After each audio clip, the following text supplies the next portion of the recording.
দশক পর অর্থ পাচারের মামলায় খালাস পেলেন বিএনপির স্থায়ী কমিটির সদস্য ডক্টর খন্দকার মোশাররফ হোসেন।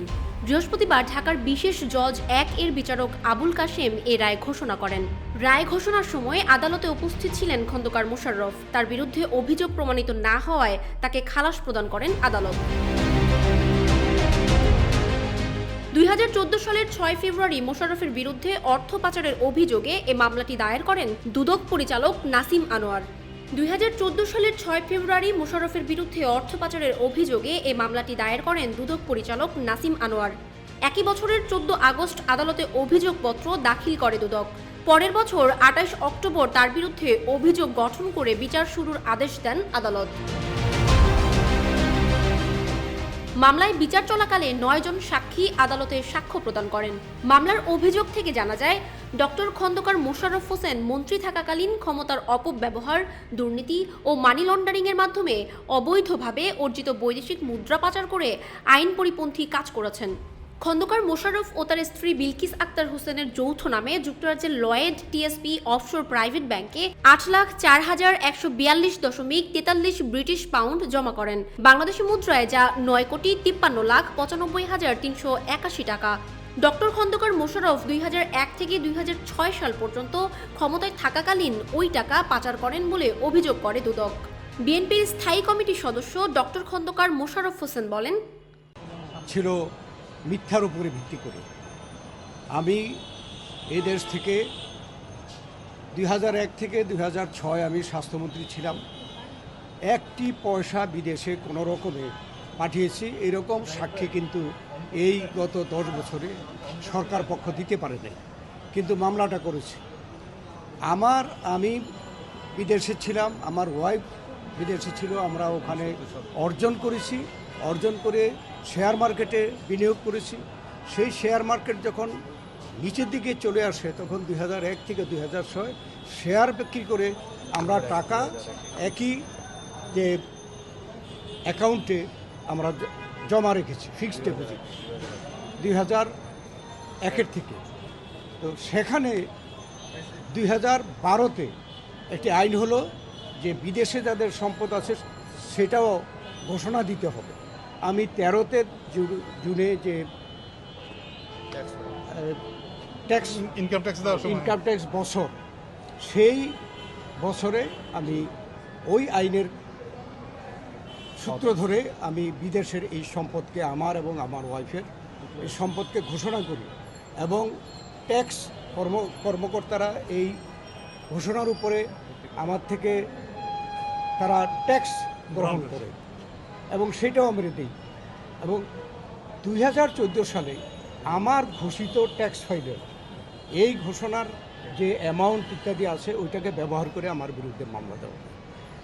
অতএব এখানে 2001 থেকে 2006 কোনো টাকা বিদেশে কোনো কালে কোনো রকমই দিয়েছি এটা এরা প্রমাণ করতে পারেনি।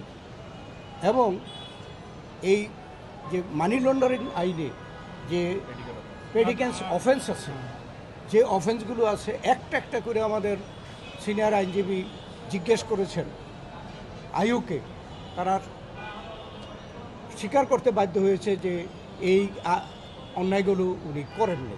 তাহলে কেন এই মামলা করলো শুধুমাত্র রাজনৈতিকভাবে প্রতিহিংসা। এবং আমার এই মামলায় আমাকে জেলে যেতে হয়েছে, এখানে আসতে হয়েছে, এইভাবে নির্যাতিত আমি হয়েছি। এবং আমি মনে করি যে আজকে যে এই বিচারক, এই বিশেষ আদালত 1-এর বিচারক, তিনি অত্যন্ত সৎ সাহসের সাথে সত্য ঘটনাকে তিনি হাইলাইট করে তিনি রায় দিয়েছেন এবং স্বাধীনভাবে দিয়েছেন। আমি তার জন্য প্রথম আল্লাহ তাআলার কাছে শুকরিয়া আদায় করি এবং এই যে আদালতের বিচারপতি তিনি যে সৎ দেখিয়েছেন, ন্যায় বিচার দেখিয়েছেন, তার জন্য তাকে আমি ধন্যবাদ জানাই। এবং আমি আশা করি যে বর্তমানে যত আদালত আছে তারা যেন এই ধরনের সত্যকে প্রতিষ্ঠা করে সৎ সাহসের সাথে জাস্টিস যাতে প্রতিষ্ঠা করে সেই প্রত্যাশা আমি করছি। এবং আজকের এই রায় সেই প্রত্যাশা পূরণের ব্যাপারে আমাদের বাংলাদেশের এই বিচার বিভাগকে উৎসাহিত করবে, এটা আমি বিশ্বাস করি। খন্দকার মোশাররফ হোসেনের আইনজীবী মোহাম্মদ বোরহান উদ্দিন বলেন, কাউকেই তদন্তকারী কর্মকর্তা জিজ্ঞেস করেন নাই এবং কেউ বলেও নাই যে আমাদের জ্ঞাতসারে তিনি এই টাকা অর্জন করেছেন এবং এটা পাচার করেছেন। তাহলে দেখা যায় যে it is a baseless case only to harass and humiliate.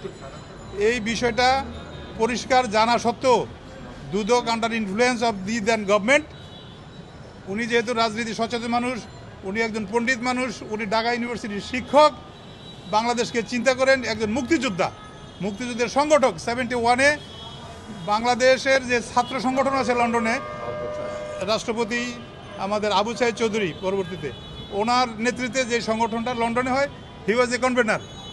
এইরকম একজন প্রথিতযশা শিক্ষক, দেশপ্রেমিক, মুক্তিযোদ্ধা, মুক্তিযুদ্ধের সংগঠক, তার বিরুদ্ধে এই মামলাটা করা হয়েছে only because he is in a different party, যেটা বাংলাদেশ ন্যাশনালিস্ট পার্টি। সেই পার্টির তিনি একজন স্থায়ী কমিটির সদস্য এবং নীতি নির্ধারক।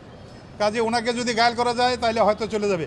এই ভুল ধারণা থেকে অসৎ উদ্দেশ্যে এই মামলাটি উদ্ভূত। 9 জন সাক্ষী দুদকের পক্ষ থেকে দেওয়া হয়েছে। None could speak of any allegation establishing any allegation. 28 আপনারা জানেন যে 28টা উপাদান আছে এই মানি লন্ডারিংয়ের, যেটাকে প্রেডিকেট অফেন্স বলছে। প্রত্যেকটা আইটেমের উপর আমরা সুস্পষ্ট জেরা করেছি। ওনারা বলেছেন যে না, এরকম কোনো উপাদান পাই নাই।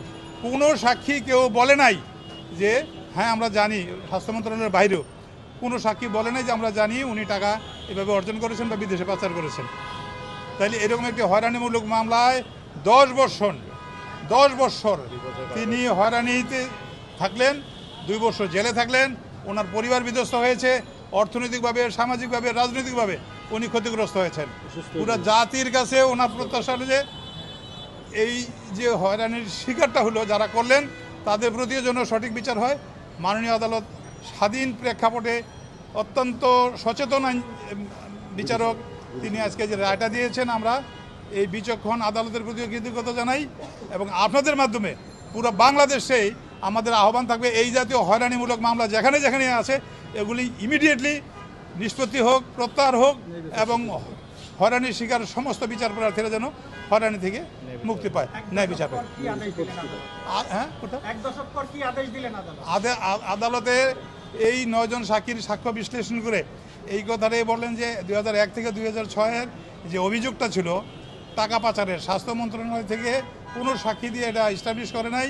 এমনকি তদন্তকারী কর্মকর্তা জিজ্ঞাসাবাদ করে কারণ সাক্ষ্য বক্তব্য রেকর্ডও করে নাই। এটা একটা বিরাট এই যে তদন্তকারী কর্মকর্তার একটা ব্যর্থতা। এটা একটা অসম্পূর্ণ তদন্ত। বিদেশে যে অ্যাকাউন্টে টাকা আছে সেই অ্যাকাউন্টের স্টেটমেন্ট ওনারা আনেন নাই, সেই ব্যাংকের কোনো কর্মকর্তার কোনো বক্তব্য নেন নাই। ওইখানে যদি কোনো কিছু হয়ে থাকে, Bangladesh embassy there in London, সেই হাই কমিশনের মাধ্যমেও কোনো তথ্য সংগ্রহ করেন নাই। একজন চার্টার্ড অ্যাকাউন্টেন্ট মিস্টার অক্টো খান নামে পরিচয় দিয়ে কিছু কাগজপত্র সেখান থেকে পাঠিয়েছেন, আনসাইন্ড আনঅথেন্টিকেটেড ফটোকপি। সেই ফটোকপিতে দেখা গেছে যে ডক্টর মোশাররফ সাহেবের নাম হিসাবে আর কেউ আছে কিনা, মোশাররফ, তাবাজ্জল, অমুক তমুক হাজার রকমের নাম দিয়ে, আমরা লুঙ্গি চিনি এই দেশের, এই লুঙ্গি দিয়ে পেঁচানো কয়েক বস্তা কাগজ পাঠিয়ে দিয়েছেন। None relates to mister Khondokar Mosharraf Hossain nor his wife. এইরকম ভুয়া ভিত্তিহীন কাগজ দেওয়া এই মামলাটাকে দীর্ঘদিন আমাদেরকে হয়রানি স্বীকার করেছেন। কোনো মাসে সপ্তাহে 1 দিন করে 4 দিন পর্যন্ত আদালতে এই বিচার কার্য চলছে এবং এই হয়রানির শিকার হয়েছে।